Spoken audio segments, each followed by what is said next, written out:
Olá, sejam todos bem-vindos. E o tema hoje é dedicado aos profissionais de saúde. Você que é fisioterapeuta, psicólogo, enfermeiro, enfermeira, educador físico, terapeuta holístico. Hoje nós vamos falar sobre as bases da terapia sintrópica, que é o tratamento que eu desenvolvi, e as técnicas que eu uso, quais são as 3 técnicas base do meu tratamento quando eu vou tratar uma doença crônica. E hoje eu resolvi abrir um pouco o jogo, falar um pouco especificamente do como que eu trato, como que meus alunos tratam os pacientes, quais são as bases. Eu vou passar aqui algumas dessas 3 técnicas, vou explicar exatamente o que você deve fazer com o seu paciente para você começar a ter mais resultado. Isso eu vou abordar hoje e você vai já poder, hoje à noite e amanhã cedo, se você tem um consultório, se você tem uma clínica, você já vai poder fazer isso no seu paciente e conseguir ver os resultados em relação às doenças crônicas, beleza? Meu nome é Gustavo Semitz, eu sou fisioterapeuta, sou especialista em acupuntura e medicina tradicional chinesa, fiz um aprimoramento na China em 2004, mas dediquei a grande parte da minha vida em tratamentos ditos não convencionais. Assim eu migrei para a nova medicina germânica, para tratamentos com a microfisioterapia, etc. E depois de alguns anos eu desenvolvi uma técnica própria, chama terapia sintrópica, que é a técnica que eu utilizo e tratei mais de 8.000 pacientes até hoje, em 19 anos de profissão. Ano que vem completa 20 anos de profissão. Eu venho tratando meus pacientes, tive 2 clínicas durante 9 anos, tive clínica de fisioterapia convencional. Não gostava muito do resultado da clínica convencional, porque o resultado era um pouco lento, não era da maneira como eu gostaria. E eu fui migrando e fazendo cursos fora do Brasil, dentro do Brasil, e até chegar à terapia sintrópica, que é isso que a gente vai falar hoje. E hoje a gente vai falar sobre as 3 técnicas que são a base do meu tratamento,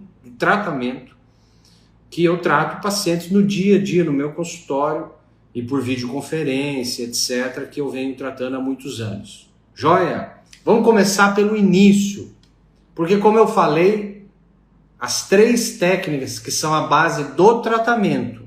Mas antes do tratamento tem 2 coisas, que é a avaliação e o diagnóstico. Para a gente chegar no tratamento, uma coisa bem óbvia para quem é da área da saúde, para você chegar no tratamento, você tem que ter avaliado, tem que ter chegado num diagnóstico. Não um diagnóstico médico, que isso é a parte médica. Ninguém aqui quer saber nome de doença, porque isso é a parte do médico.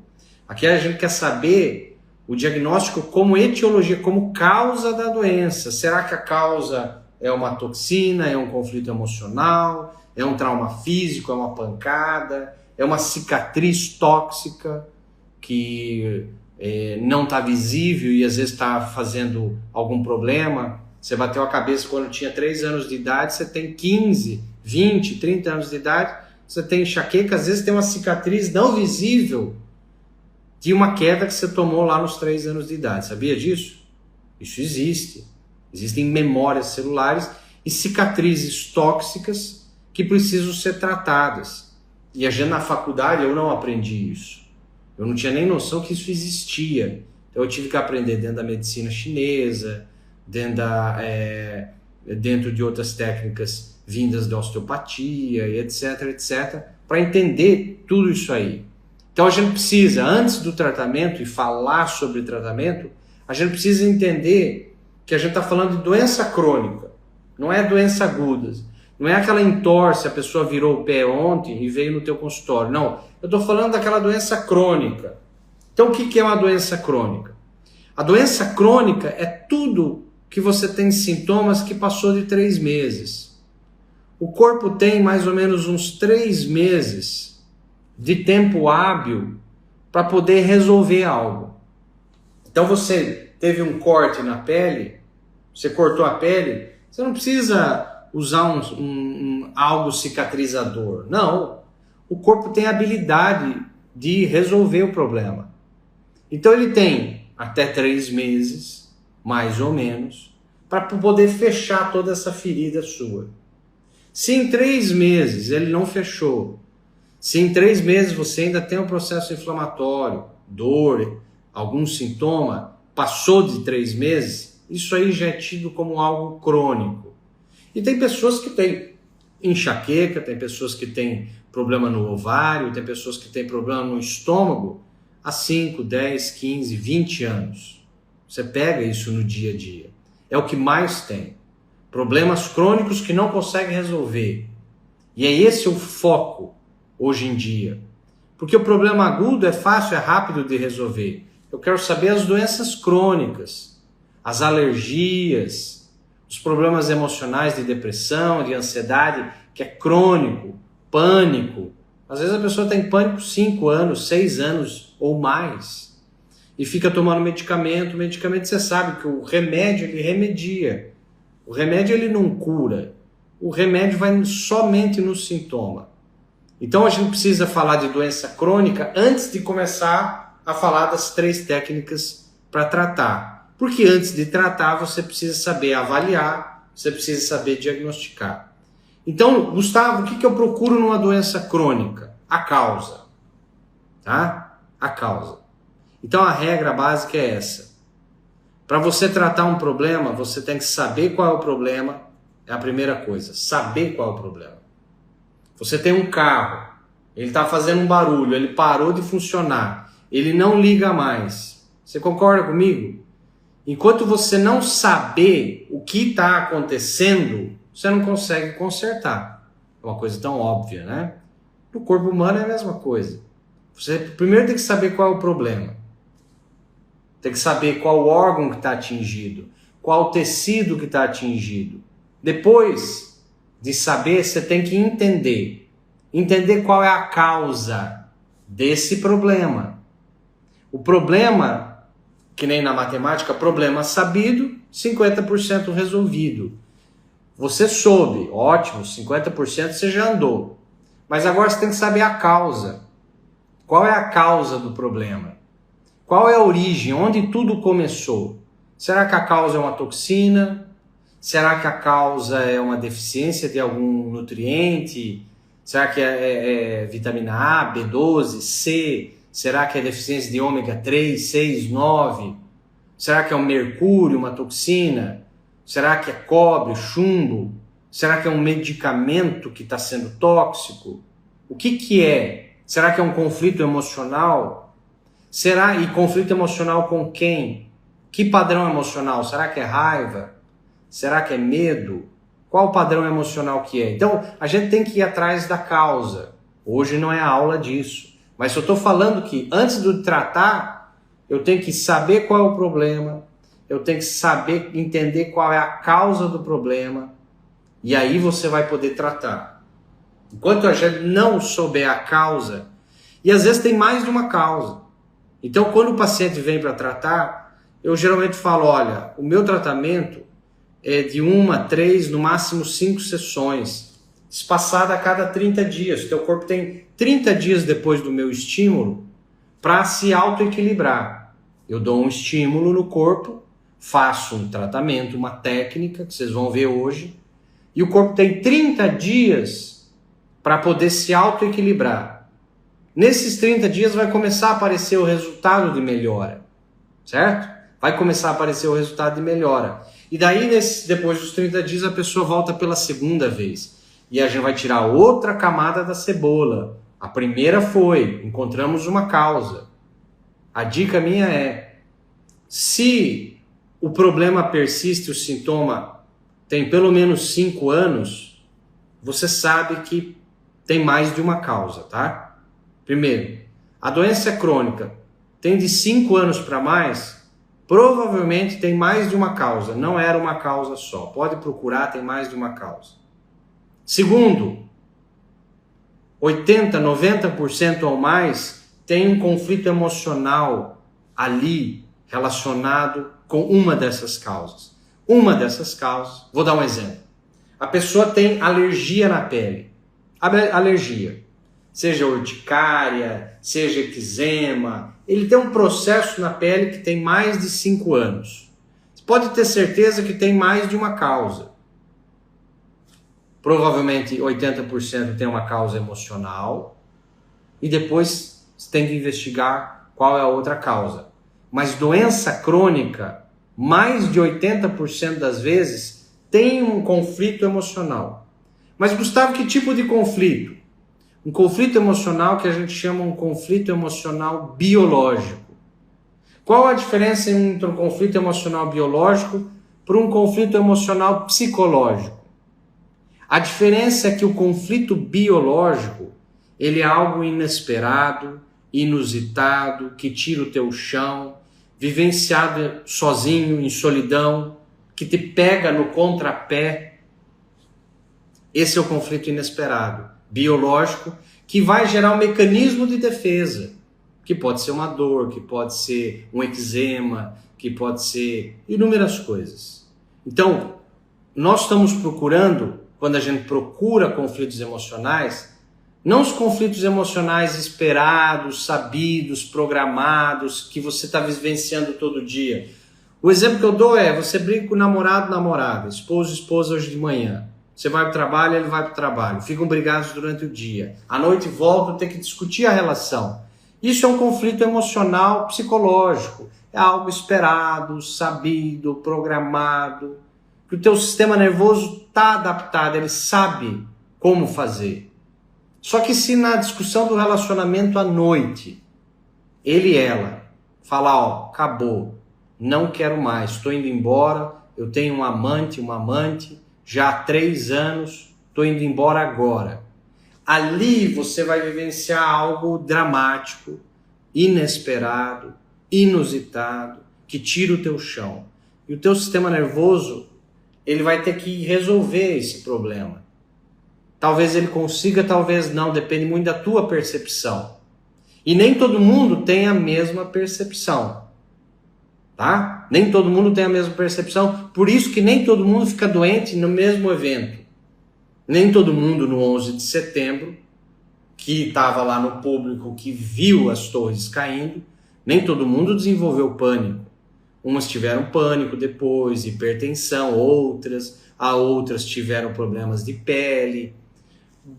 Derivado de cada percepção, cada um tem uma percepção. O cara entra e pega a mulher transando com o vizinho, o primeiro cara ele tem raiva, vai lá e mata os dois. O segundo cara, ele se sente impotente, desvalorizado, e baixa a cabeça e sai derrotado. O terceiro cara, ele pode fechar a porta devagarinho, olhar para o céu e comemorar, falar, puxa, ainda bem que eu me livrei dessa baranga, não é verdade? Então olha só, nem todo mundo tem a mesma percepção diante do mesmo evento, por isso que nem todo mundo desenvolve as mesmas doenças. Então é baseado no conflito emocional e a percepção que o paciente teve, se é raiva, se é medo, se é tristeza, se é separação, abandono, vai dar o resultado depois diante de um cenário de sintomas diferentes, doenças diferentes. Então o que eu acabei de falar, não sei se faz sentido para vocês, percepções diferentes vão dar resultados diferentes, né? O menino está andando na rua, ele pega uma pedra, atira na janela da vidraça de uma casa, a vidraça quebra. É bom ou ruim? Depende. Para o primeiro cara, dono da casa, pode ser ruim, ele vai ter que investir dinheiro, vai reclamar que sujou o chão, que quase se cortou, etc. E fica reclamando. Para outra pessoa, pode ser que ela veja de uma percepção diferente. Pode ser que ela veja a percepção, puxa, ainda bem que meu filhinho de 2 anos de idade não estava perto quando quebrou a vidraça. Ainda bem, olha que sorte que eu tive. E ainda bem que ninguém se feriu, se cortou. Olha que sorte que eu tive. E agora eu vou colocar uma vidraça mais grossa, um vidro mais grosso, mais forte, porque a próxima vez que algo acontecer, nada vai acontecer. Então, um analisa pelo lado benéfico do negócio e o outro não, pelo lado maléfico. A pergunta é, qual é a percepção sua diante dos problemas? Não é o problema que você tem. Todo mundo tem problema. Todo mundo tem problema. Viver é um problema atrás do outro. Né? Só não tem problema quem vive no cemitério. Mesmo assim eu tenho minhas dúvidas. Porque o que está do outro lado lá, você vai continuar vivendo, vai continuar tendo coisas a resolver. E essas coisas a resolver são os problemas. Que na verdade não são problemas, são algo a resolver. Quando você fala assim, o que você tem para fazer hoje? Nossa, Gustavo, hoje eu estou cheio de problema para resolver. Eu tenho que ir no banco falar com o meu gerente, eu tenho que pedir empréstimo para ele, eu tenho que resolver o pneu furado do meu carro, eu tenho que conversar com o gerente da minha clínica sobre o contrato que saiu errado. Então você não tem problema. Tudo isso que você citou são algo a resolver. Problema é quando você fala assim, olha, eu tenho meu filho que está com uma doença grave, incurável, um câncer raríssimo, ele tem 6 meses de vida, a quimioterapia custa $500 mil por ano, e aí, meu amigo? E aí, agora você tem um problema, porque e aí, de onde você vai tirar dinheiro? O que você vai fazer? Você entendeu? Então, uma coisa é ter algo a fazer, que é o que você tem no dia a dia, a gente tem algo a fazer. Outra coisa são problemas, coisas que você não consegue solucionar naquele momento, que você não sabe como solucionar. Isso é um real problema. Dentro desse problema, você pode ter duas perspectivas, duas percepções, boa ou ruim. Você que escolhe, porque você tem o livre-arbítrio de escolher. Eu vou ficar prostrado, frustrado, criar expectativa, achar que eu não consigo, ou eu vou buscar uma solução, e se não tiver solução, solucionado está. Olha só que interessante essa frase. Se não tem solução, solucionado está. Ponto final. Você entendeu? Muita gente fala, puxa, eu não tenho como ajudar meu pai, minha mãe, mas peraí. Primeira coisa, teu pai é seu filho? Ele saiu de você? Não. Ele pediu a sua ajuda? Sua mãe pediu sua ajuda? Não, não pediu. Sua mãe e seu pai se viravam muito bem antes de você nascer, porque eles já eram adultos e livres. Quem é você com o seu ego para querer ser o salvador do papaizinho, da mamãezinha, saindo do seu lugar de hierarquia e tentando ser pai do seu pai, mãe da sua mãe, pai da sua mãe? Isso é o nosso ego falando. Eu fiz isso por muitos anos e fiquei doente. Eu fiquei doente. Minha mãe ficou doente. Responsabilidade minha de fazer isso, responsabilidade de 50% dela fazer isso. Deixar eu ocupar um lugar que não era meu. Então, às vezes, a gente cria problema que não existe. Olha só que engraçado. Nós criamos problemas que não existem. Porque a gente não entende certas regras que eu ensino no meu curso, por exemplo, terapia sintrópica. Lá a gente tem uma aula, uma matéria de medicina e espiritualidade. A gente tem uma matéria de transgeracional, sistema familiar. Porque a terapia sintrópica, a palavra sintropia, ela é contrária da entropia, é um termo da física. Entropia é o grau de desordem de um sistema. Na física, sintropia é o grau de ordem de um sistema. Então, terapia sintrópica nada mais é do que terapia significa tratamento. Sintrópica, grau de ordem de um sistema. A terapia sintrópica coloca em ordem o sistema. Que sistema? Muscular, nervoso, digestivo, familiar. Porque se você não mexer na família e você perdoar quem você tem que perdoar, você aceitar o pai ou a mãe como você tem que aceitar, você respeitar seu irmão, sua irmã, seu pai, sua mãe do jeito que tem que ser. Se você não entender do sistema hierárquico da família, a sua doença crônica, por incrível que pareça, eu sei que esse tema é novo para a maioria, eu nunca tinha ouvido falar até uns 10 anos atrás, tive que estudar muito para entender. E aí parou as doenças crônicas na minha família, em mim, nos meus pacientes, é entender o sistema que rege a hierarquia familiar. Isso eu dou no meu curso de terapia sintrópica. Então, olha que interessante, nós estamos falando de percepção de cada um é diferente. Nós estamos falando do sistema sistêmico de família, enquanto você não mexer no sistema, não adianta, o problema crônico não se resolve, por incrível que pareça. É que nem polícia, política, advogado, justiça. Você pega a justiça, sistema policial, sistema político.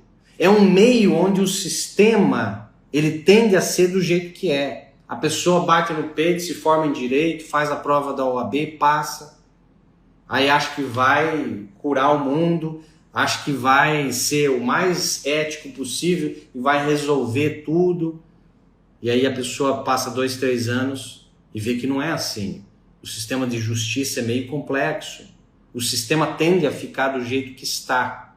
Na polícia é a mesma coisa, na política é a mesma coisa. Por mais 100% ético que você é, uma hora vai pintar coisa não tão legal próxima de você, porque é o sistema. Nas doenças é a mesma coisa. Se você tem uma doença crônica, ele já está no sistema, você entendeu? Já veio de avô, já veio de pai, já veio de avó, já veio de bisavó, e você tem que ir lá e mexer lá. Por isso que uma das técnicas que a gente faz dentro da terapia sintrópica, que é a base do tratamento, é mexer nesse componente de sistema familiar. Olha que legal. Eu não sei se está fazendo sentido para vocês tudo isso que eu estou falando. Se vocês acham que faz sentido, coloque aí um joinha, coloque sim, que faz sentido.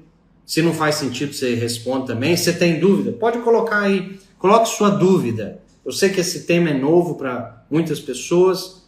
Quem saiu da área da saúde recentemente, às vezes nunca entrou em contato com esse tema de sistema familiar, a parte sistêmica, a parte de doença crônica e tal. Então a gente falou da doença crônica.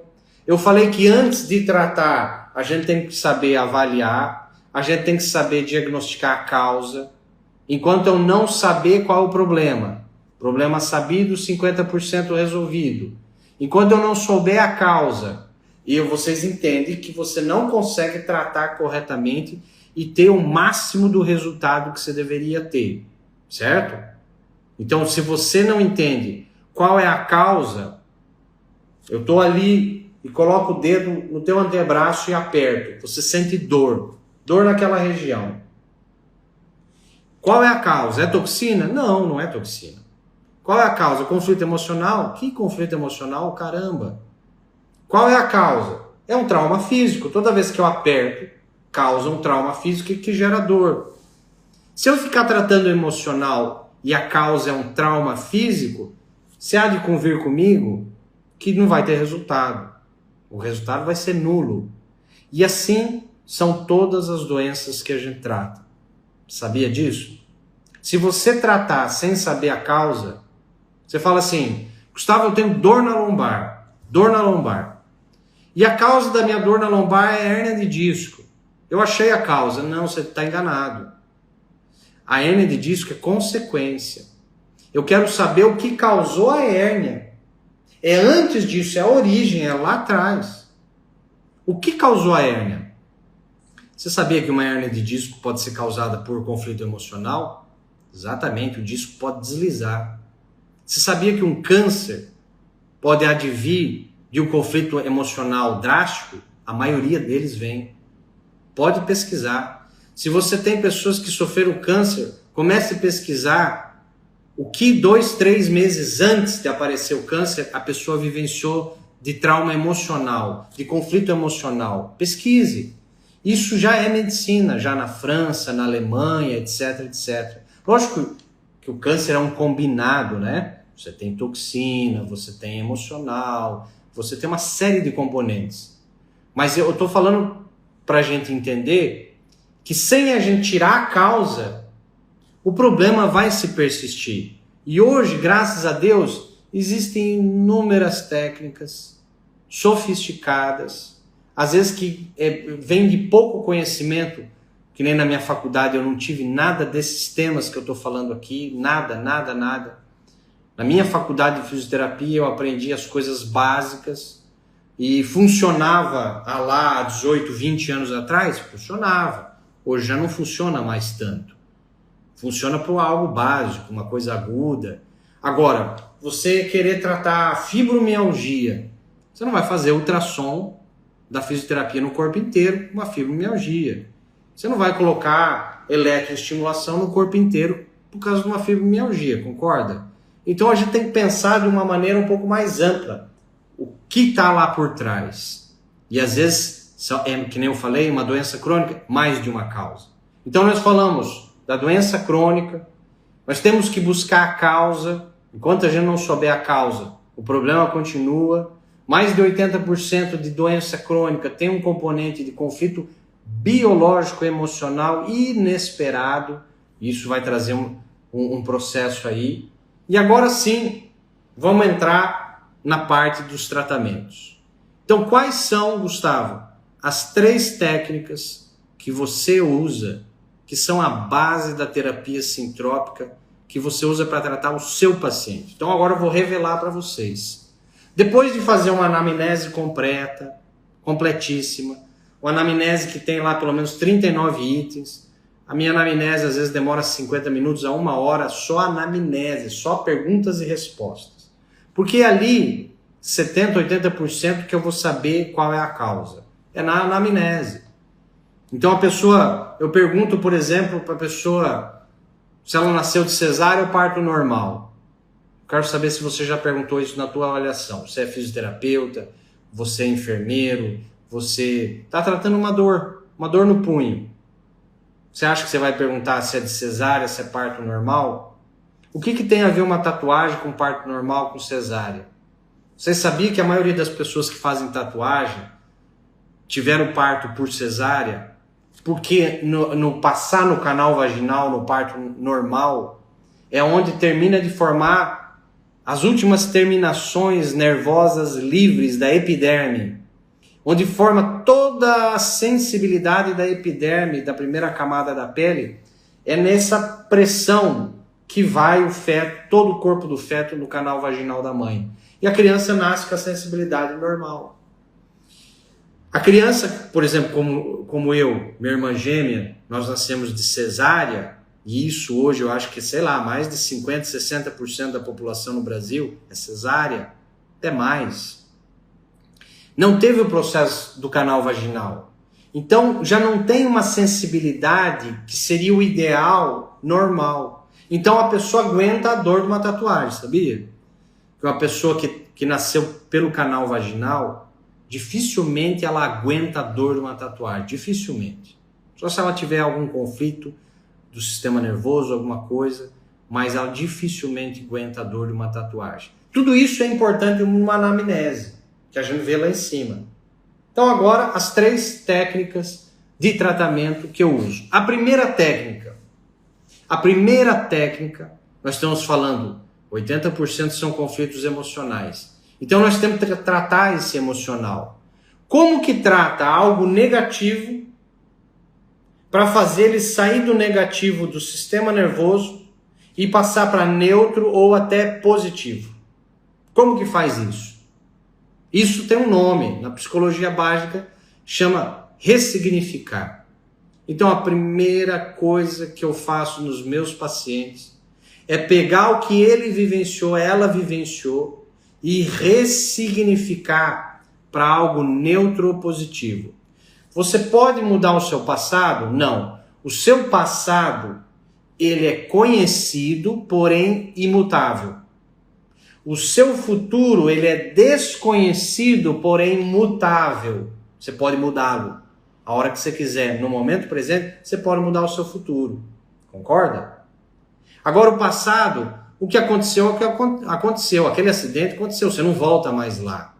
Mas o que você pode fazer? Aquela memória que era negativa, você pode fazer ela ficar neutra ou até positiva. Depende da sua habilidade como profissional. Depende muito da habilidade do terapeuta. É baseado na experiência prática do dia a dia que você consegue ter a habilidade de pegar algo muito ruim que a pessoa vivenciou e transformar para ela ver o algo positivo ou neutro, no mínimo. Então lembra que eu falei para vocês do menino jogando a pedra na vidraça da casa, a vidraça quebra? Mas espera aí, Aquilo foi bom ou ruim? Se o paciente falou, Gustavo, aquilo foi um desastre.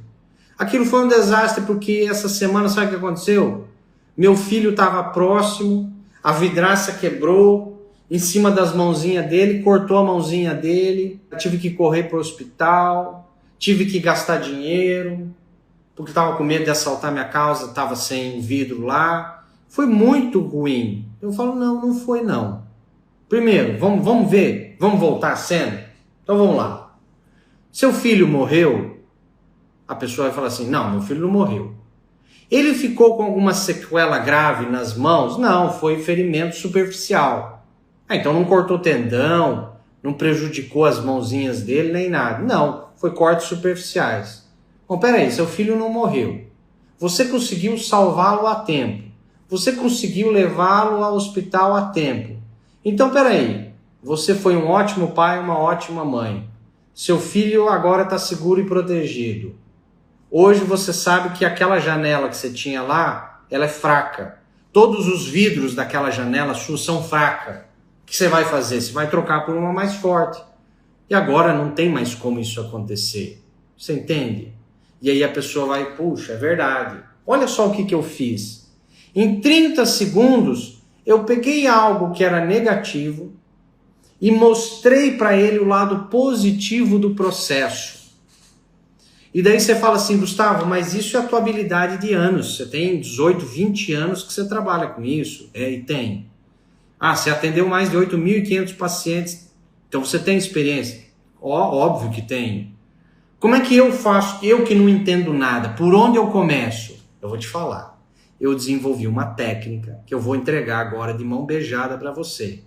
Uma técnica que eu desenvolvi, simples e fácil, para você fazer a mesma coisa que eu fiz. A técnica é o seguinte.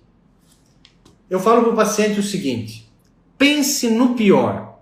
Olha que interessante. Você está com um problema de vida. Tá? Você está com um problema de vida. Vamos supor, você foi traída e o cara te largou. E você entrou numa depressão, numa tristeza profunda, sei lá. E aí você vai, como que você pega isso que o paciente vivenciou e você ressignifica? A técnica que eu falo é, pense no pior. Como assim, Gustavo? Pense no pior. O que o ser humano busca? O ser humano é um ser animal, certo? Certo, é um ser animal. O que o animal busca? Duas coisas em primeiro lugar. Duas coisas. O animal e o ser humano busca, primeiro, ele busca território, proteção. Casa, ninho, território, proteção. Pode anotar aí. Isso já é aula. É aula. O que o ser humano e o animal procuram? Necessidades básicas e importantes para os animais e para o ser humano. Primeiro, território. Seu lugar. Seu espaço.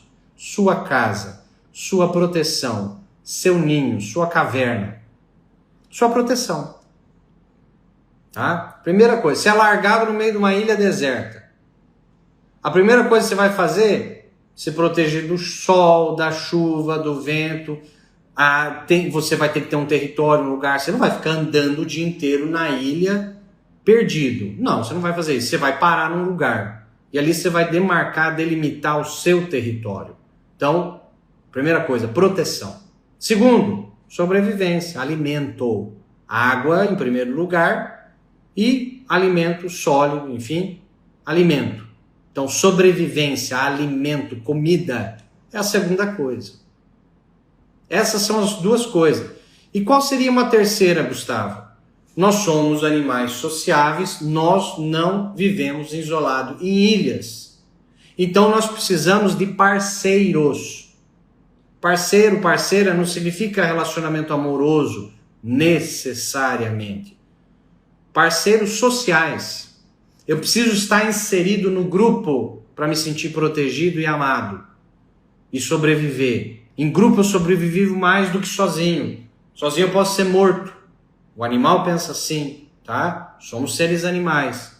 Território, proteção, alimento, sobrevivência, parceiros, amigos, colegas, sociedade. Você vai falar assim para o paciente.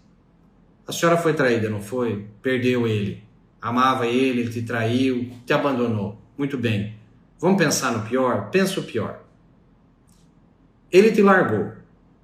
Pergunto, você vai ficar sem casa o resto da vida e não vai ter proteção por causa do teu marido? Teu marido te sustentava, você é do lar, você não trabalha. Vamos pensar no pior, tá? E ele foi embora. Pergunto, você vai ser jogada na rua e vai ficar sem casa? Aí o paciente vai falar, não. Mesmo que eu não tenha dinheiro, não consiga trabalho, eu vou para casa da minha mãe, eu vou para casa de uma amiga, eu vou para casa de um parente. Então, sem território, sem proteção, você não fica. Não fico. Pronto, você já ressignificou a primeira coisa. Aí você pergunta, porque o seu marido te traiu e te deixou, mesmo você sem trabalhar, pergunta, você vai morrer de fome? Você vai passar fome, vai morrer de fome? Você acha que você vai morrer de fome? E o paciente vai falar, não, eu não vou morrer de fome. Alguém vai me ajudar, eu vou trabalhar como secretária no médico, vou fazer diária, etc. Pedir dinheiro na rua, mas fome eu não vou passar. Ótimo, fome você não passa. Tem proteção, tem casa, tem alimento? Eu pergunto, parceiros, você acha que teu marido te deixou, você vai ficar sozinha no mundo, nunca mais você vai ver ninguém? E o paciente vai falar, não, eu tenho minhas amigas, eu tenho minha família, eu tenho os conhecidos do trabalho, sozinho eu não fico. Olha só que interessante. Para todas as doenças emocionais, você consegue ressignificar com essa técnica básica, território, sobrevivência, parceiros, você consegue sair do negativo que era ruim e mostrar para o paciente que ele está seguro e protegido. Porque, na verdade, o que a gente precisa o tempo todo? Se sentir seguro e protegido. Essas duas palavras. Seguro e protegido. Olha só que interessante. Em 30 segundos, 1 minuto, você ressignificou 80% de todas as doenças emocionais. Às vezes eu não dou isso em aula. Para vocês terem uma ideia, o presente que eu estou entregando aqui para vocês. Gustavo, eu não acredito. Faz aí na sua casa. Faz com o seu conhecido, faz com o seu... faça. Porque nada fala mais alto do que resultado, não é verdade? Não adianta eu vir aqui com blá blá blá, prometer um monte de coisa e não funcionar. Diz que a prática incomoda a teoria. Isso que eu sempre coloquei na minha cabeça. Não adianta eu ter mestrado, não adianta eu ter doutorado, ficar arrotando arrogância. Não é verdade? Eu não quis isso para mim. Ficar focado em estudo. O estudo é importante? É muito importante. Mas nada fala mais alto do que o resultado na prática. Nada fala mais alto do que o resultado na prática. Pode falar que é charlatanismo, que não funciona. Quem vai dizer isso no final das contas é o seu paciente. O seu paciente que vai dar o relato. Não, zerou minha dor, não tem mais dor, acabou. Não é, eu estou um pouquinho melhor. Isso não é resultado, tá? Dor a gente mede de 0 a 10. Quanto que estava lá? Quando eu fui na tua primeira sessão, Gustavo, estava 8. Eu sei, está aqui na minha avaliação, estava 8 a dor. E agora, seu João, quanto que está a dor? A dor está 3, Gustavo. Porra, foi de 8 em 3 em uma sessão? Foi. O senhor teve resultado disso nos últimos 10 anos tomando medicamento? Não. Precisa provar mais alguma coisa para alguém? Nada. O resultado fala por si. Então eu quero que você se dedique a esse conhecimento, coloque na prática. Eu falei de uma coisa, ressignificar. E eu dei uma técnica de presente para vocês, certo? Vai funcionar para todos os casos? Lógico que não. Não existe nenhuma panaceia que funciona para tudo, não é verdade? Não existe. A gente tem que saber os detalhes. Por isso que a gente precisa de um curso inteiro para entender o tratamento por completo. A segunda coisa que eu uso de técnica no meu tratamento são estímulos bilaterais. Então existem várias técnicas. Existe uma técnica americana chamada 3-in-1, existe uma técnica americana chamada Psy-K, existe uma técnica americana chamada EMDR, no Brasil MDR. Existem várias técnicas que usam estímulos bilaterais do córtex direito, do hemicórtex esquerdo cerebral. Para você tratar traumas emocionais, Uma das maneiras de tratar trauma emocional é estimular os 2 hemisférios cerebrais naquele momento que você está falando sobre o trauma. Então eu vou dar uma dica, outra dica para vocês, é um tratamento. Existem várias maneiras de fazer estímulo bilateral, com os braços, com as pernas, estímulos táteis bilaterais, estímulos bineurais auditivos, estímulos com os olhos, mas existe uma técnica fantástica que funciona por demais. E eu vou falar ela agora e dar de beijo, de presente para vocês aí, para quem está ouvindo. A técnica é: abram os ouvidos. Você vai fazer em você e você vai fazer no seu paciente. Você vai propor para você e para o seu paciente fazer uma caminhada. Pode ser todo dia, durante 7 dias, ou dia sim, dia não. Uma caminhada. Nessa caminhada, quando você começar a caminhar, eu quero que você foque e pense no problema. Escolha um problema. Não pense em todos, não. Eu quero que você escolha um problema. Por exemplo, a pessoa tem fibromialgia. Muito bem. Eu quero que você pense nas dores da fibromialgia. Pense nas dores. Quando que você sente as dores? Que gatilhos se é com o marido, os gatilhos que depois vem a dor? Se é com o trabalho, com o chefe, que depois vem a dor? Que gatilhos fazem fazer essa dor? Eu quero que você pense no problema e vai andar. No começo você pensa no problema e você começa a andar.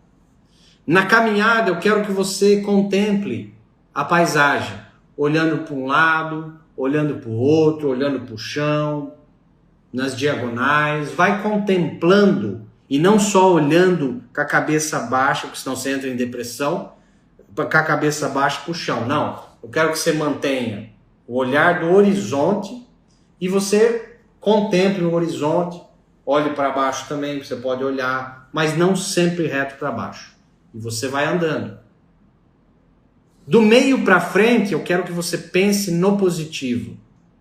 Em relação às dores, os seus problemas, as raivas que desencadeia aquele sintoma, que você pense, isso vai estar se resolvendo, eu vou ficar bem, eu vou ficar protegido, seguro, tudo isso está acabando. Quero que você pense no positivo. Continue caminhando. Você vai fazer 20 minutos. 20 minutos. Menos que isso não vai resolver nada.